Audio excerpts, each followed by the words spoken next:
앞에 내용은 그 기브온 족속이 거짓으로 이스라엘과 조약을 맺고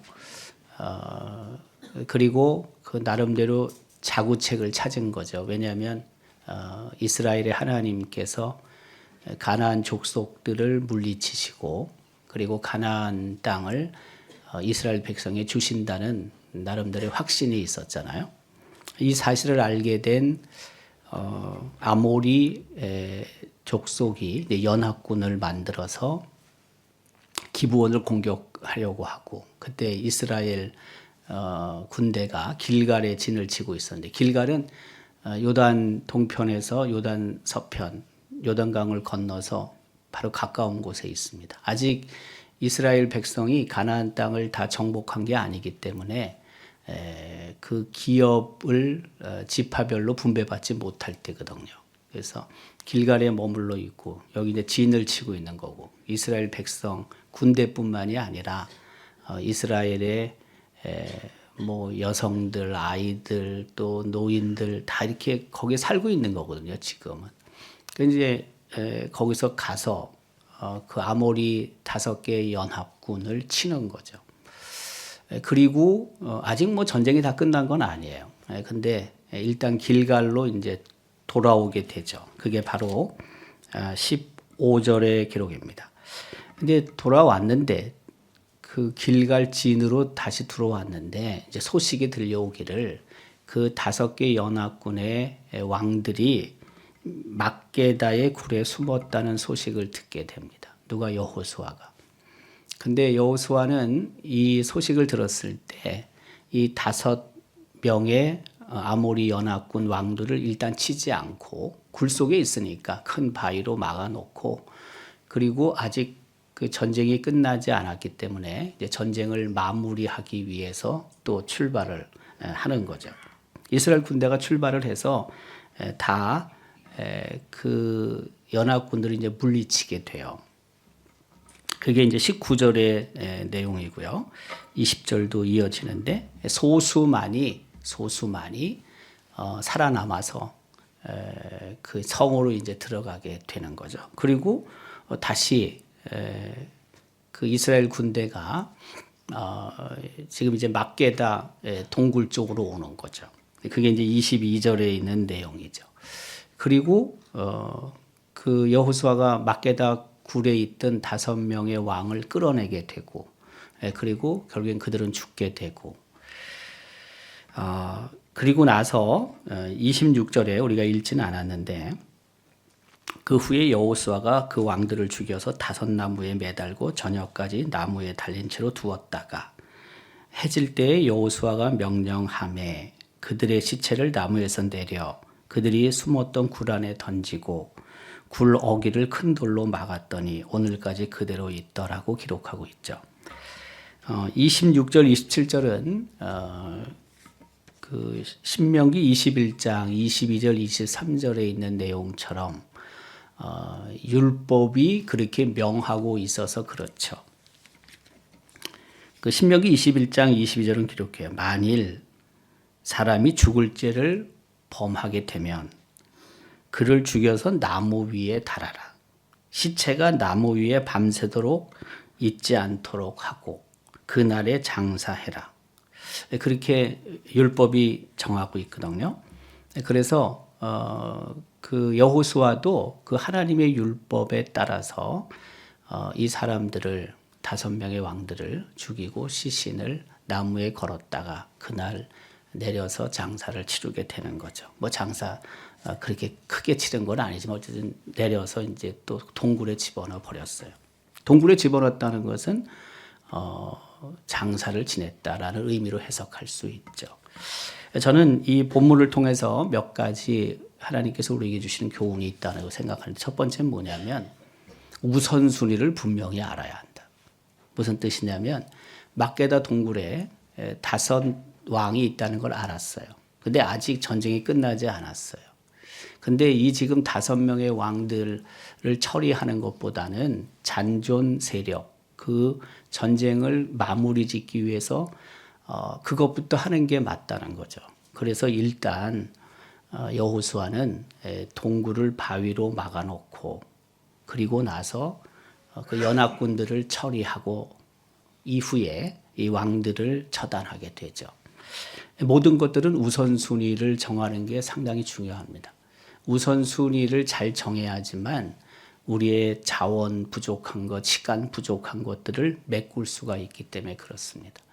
일들이 뭐 하루에도 여러 일들이 생길 때가 있죠. 해야 될 일들이 생길 때가 있죠. 근데 그 일들을 우리가 중요성을 잘 생각을 해서 우왕좌왕하지 말고 하나하나 해결하면 어쨌든 힘이 들긴 한데 그래도 어느 정도 잘 마무리가 될 수 있죠. 그런데 이 우선순위를 잘 정하지 못하면 정말 허둥지둥하게 됩니다.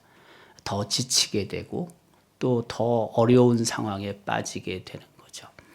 여호수아는 이런 면에 있어서 아주 지혜로운 사람이라고 할 수가 있습니다. 우리의 삶도 오늘 여러분 나름대로 해야 될 일들이 뭐 쫙 있잖아요.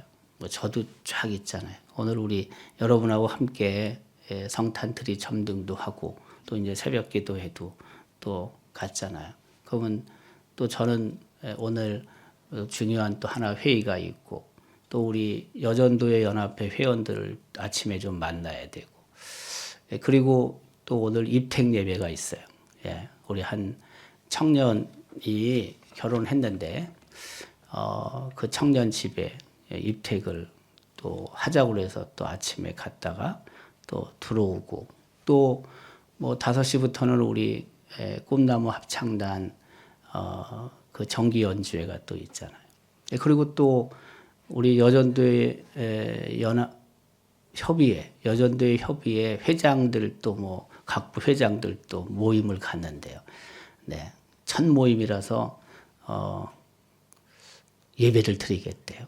네. 그리고 이제 그것도 하고 그다음에 그거 끝나고 나면 우리 어메이징 스토리 꿈나무 합창단 거의 끝날 때쯤 돼서 가서 제가 기도를 하고 마치려고 하는데 오늘 뭐가 좀 이렇게 분주하잖아요. 네. 분주한데 뭐 분주하면 또 분주한 것대로 뭘 어떻게 그 순위들을 잘 정해서 또 해야 될 책임이 있는 거죠. 어쨌든 우선순위가 중요하다. 우선순위를 잘 정하자는 거고요. 두 번째는 뭐냐면 늘 하나님께서 우리를 위해 친히 싸우시신다. 싸우시는 분이 하나님이시다. 그러니까 우리 혼자가 아니다. 하나님이 전쟁에 임하시고 그리고 우리에 앞서 싸우시는 분이시다. 이걸 언제나 기억하고 있으라는 거예요. 때때는 외로울 때도 있고 때로는 정말 그런 싸움들이 힘겹게 느껴질 때도 있죠. 뭐 누구 하나 나를 도와주지 않는 것 같이 느껴질 때도 얼마나 많이 있는지 모릅니다. 고독한 시간에 놓일 때도 많습니다. 그래도 우리가 여전히 기억해야 되는 것은 전능하신 하나님께서 친히 나를 위해 싸워주신다. 이걸 언제나 기억하고 있으라는 거예요. 이스라엘 백성이 뭐 잘해가지고 전력이 우수해가지고 전쟁에 승리하는 거 아닙니다.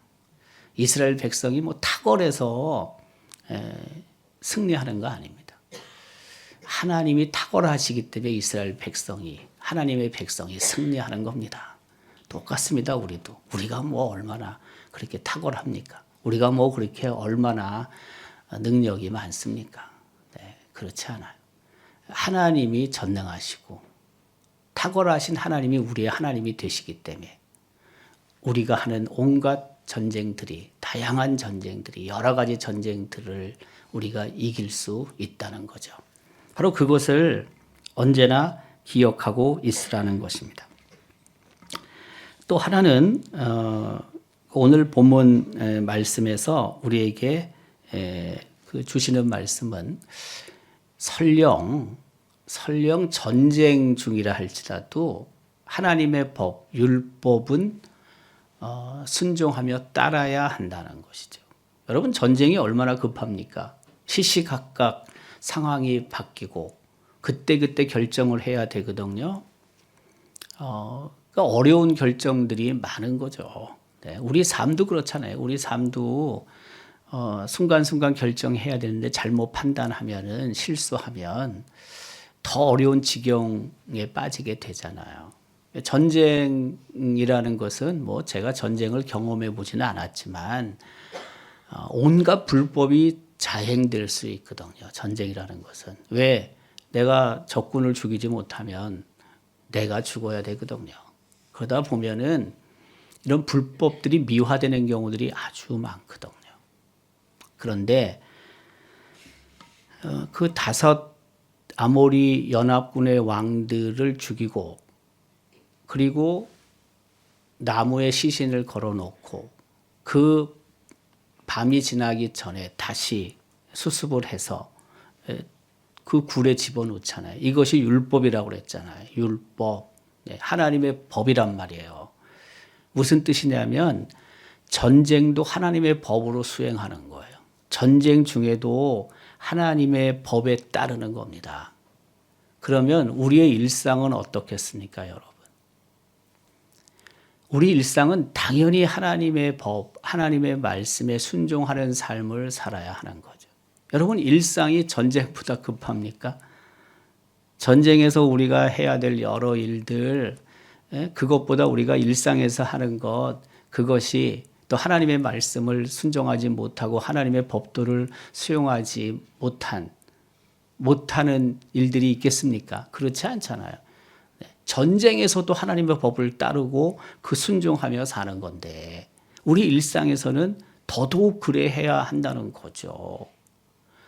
뭐 기업을 운영하든 사업을 운영하든 장사를 하든 혹은 하루하루 살아가면서 하나님 말씀에 순종하며 산다는 것, 그 법도를 따라 산다는 것, 그것이 아주 중요하다는 거예요. 정말로 어렵고 힘든 그런 갑작스러운 일들, 생사의 갈림길에 있는 전쟁에서조차 하나님의 말씀에 순종했던 여호수아를 우리는 기억해야 하는 거죠.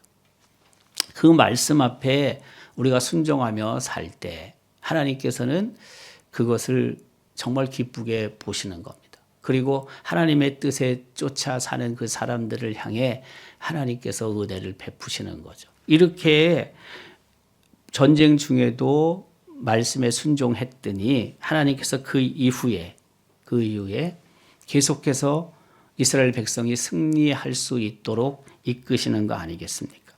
25절은 읽지 않았지만 이렇게 말씀하고 있죠. 여호수아가 그들에게 이르되 두려워하지 말며 놀라지 말고 강하고 담대하라. 너희가 맞서서 싸우는 모든 대적에게 여호와께서 다 이와 같이 하시리라. 승리를 주시겠다는 것입니다.